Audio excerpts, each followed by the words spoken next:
In this video, we will look at filing queue management. I've logged into my account and I'm up at the case list default. Click on the filing queue, which is the third one down on the left-hand side.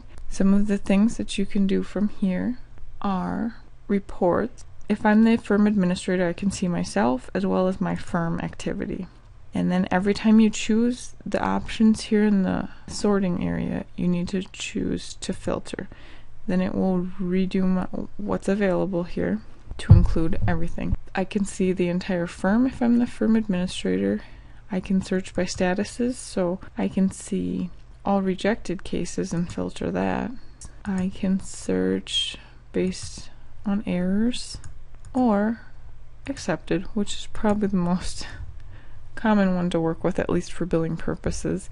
Once I've chosen accepted, I can also choose a start and an end date. So if you wanted to do a weekly billing report, I can go ahead and choose this. I filter that. If I choose to download my search results, an Excel spreadsheet will come up. It's going to tell case number, case description, date used.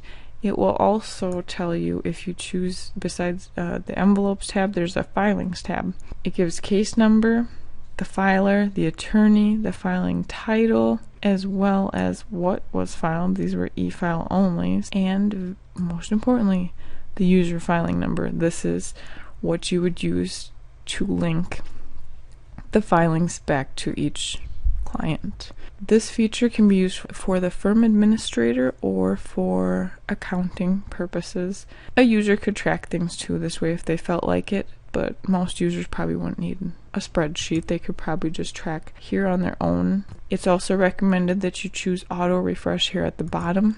You'll know when something has been accepted right away.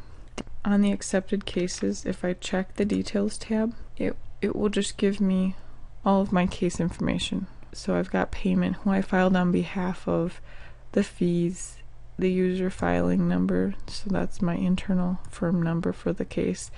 It's going to have my file stamped copy. It's recommended that you go ahead and check it, and then there's my file stamp, and it's always stamped with your case number as well.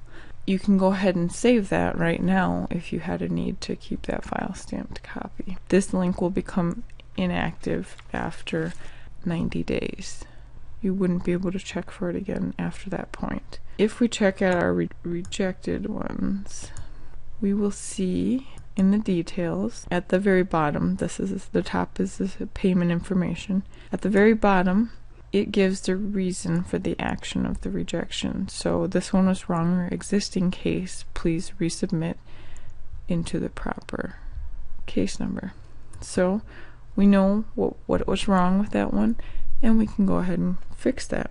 There might also be times when, even on an accepted document, that a court staff will write something in the details, best practice information coming back to you and things like that. Accepted cases. So on the details, it says accepted, but they could still write you a message. So that's where you would get that. One final thing about this is that errors come from the product vendor, Tyler, and if you get an error, it might tell you invalid merchant info. So that means it's a payment issue. Most errors come from payment information issues.